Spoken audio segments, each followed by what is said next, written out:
Hello, welcome to Christian Book Review. I'm Lucas Kitchen. Don't forget to subscribe and hit the little funny button.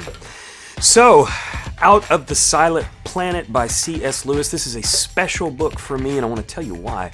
So, I came up in a very conservative Bible church. It was a great upbringing, but I had this idea that if you were going to read a book, it ought to be a book about the Bible, or it ought to be the Bible itself. And so Out of the Silent Planet was one of the first fiction books I really got into kind of after I moved beyond that thinking.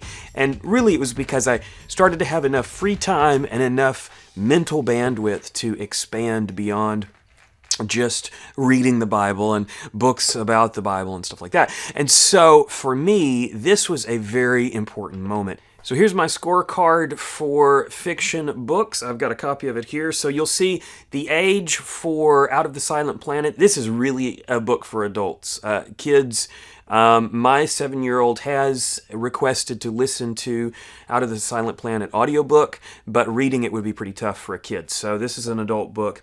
The prose, this is C.S. Lewis. I mean, he's a master of lyrical, poetic prose, and so clearly it's a solid win on that front. If you just like poeticism, then you're going to enjoy this book. The plot is utterly unique, and in fact, because it was written decades ago, this book is a little bit older, because it was written decades ago, I think you might actually find the plot pretty surprising. Things that you wouldn't think someone would put in a sci-fi book are in this book. And part of that, and part of its charm, is because it was written quite a while back. And so it kind of harkens back to the, that older style of sci-fi. And so I really dig that. It's pretty cool. The exposition, so is, in some books there's like this exposition dump all at once. Out of the Silent Planet has such a tasty, slow reveal, and it keeps you interested, but it gives you a little bit at a time. And by the time you get to the end of this book, it's surprising, and you realize kind of what you've been wondering the whole time. There's this whole kind of set of scenes at the end that reveal, and it's just it's magical in a way. I mean, it's really, it kind of is he offers in this book kind of a theory of everything, in a way that I think will surprise you. Conceptually, is it derivative or unique? Absolutely unique. Now, is it derivative of the other works that C.S. Lewis was reading? Maybe so, but for me, when I first read this as probably in my mid-20s, it was so unique to me. It's like, wow, I've never heard anything like that. The dialogue is very lyrical. He's a master writer, right? So the dialogue is very, it's very character fitted. It's not like monotone, one tone fits all. It's character driven, and the characters have this kind of interesting.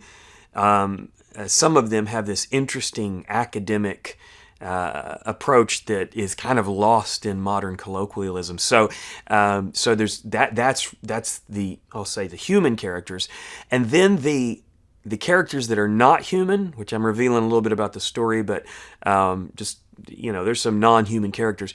The non-human characters each have their own distinctive way of speaking, and so he does a beautiful job of making each character feel so unique, each grouping of characters feel so unique. So in the book, Ransom is a philologist, which is someone who is an expert on languages, basically.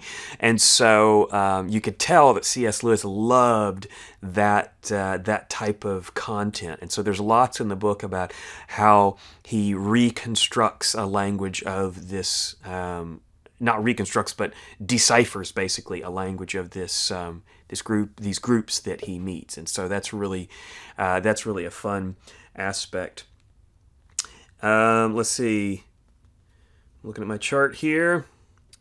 Focus. So what I've got for focus is my mind didn't wander, but I didn't put it all the way up at the top because for some readers their mind might wander. This is a very high concept book. It's a book with lots of interesting concepts that for me kept my attention, but I know that for some others who have read it, their mind kind of wandered. I've heard people say it's just totally boring.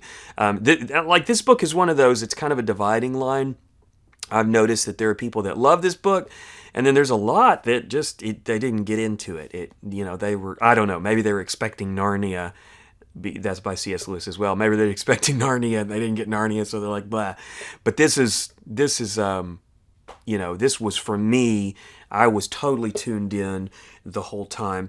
The scope, it's more personal than it is political, but it does deal with sort of some corporate, some corporate issues. A lot of that kind of sneaks its way into C.S. Lewis's stuff. But it's personal enough that even if you don't read political thriller or something like that, I think you can still dig this if you're into that. The narrative style really leaned a lot towards dialogue. I mean, there's a fair amount of inner monologue while Ransom is kind of moving through the world he's in, but once he starts coming in contact with other characters, it's pretty dialogue driven. There's quite a bit of dialogue. The Christian themes. Okay, so C.S. Lewis was a Christian, and he is known for writing allegory. He wrote The Lion, the Witch, and the Wardrobe as allegory. Now, what's interesting about in the Narnia series, it always seemed to me like The Lion, the Witch, and the Wardrobe was allegory, but then the other books felt like they kind of moved away from allegory. So calling the whole series allegory, I don't know, maybe. I mean, it kind of is, but it also departs from it in a lot of ways. Out of the Silent Planet, I wouldn't call it allegory exactly. However, there are allegorical themes that show up in it, especially in the second book, Perelandra. But in Out of the Silent Planet, I don't know that I'd call it allegory. However, there are strong biblical themes. Now, I put this as subtle on the scorecard because you could read this book, and if you're not a believer or you don't have that kind of stuff on your mind, you may not even realize that that's what he's doing. You may not even see the allegorical themes and the biblical themes, but it's in there, and it's very interesting. And so, I'm always excited. I'm excited about Christian fiction, of course, and so I'm always excited when I spot those. But I always also try to take note of whether other people would spot them or not. And I'm not sure that just anybody would spot the allegorical themes in Out of the Silent Planet. So I highly suggest, if you are into sci-fi and especially Christian fiction of any kind, I highly suggest Out of the Silent Planet. Now I want to give you a word of warning on the trilogy. You'll notice that this is a trilogy. This is book one. Each book in the trilogy is so different. It's not, they're just so different. Out of the Silent Planet is one kind of story, and then you get to Perelandra, and it's like, it could be its own standalone book, not in the series. However, you do see the connection because he travels to another planet, but it's so different. And then when you get to That Hideous Strength, which is book 3 in this series, it is so different from the first two. I mean, it's localized.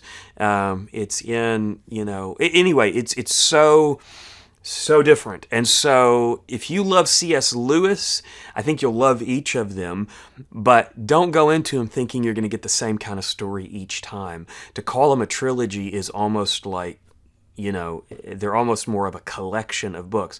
They wouldn't even really have to be in a particular order, it seems to me. Well, they would for some reasons, but the content of the stories, they're just so different. So it's a really unique trilogy in that sense that it's just not like hardly anything else it's not like anything else I've ever read.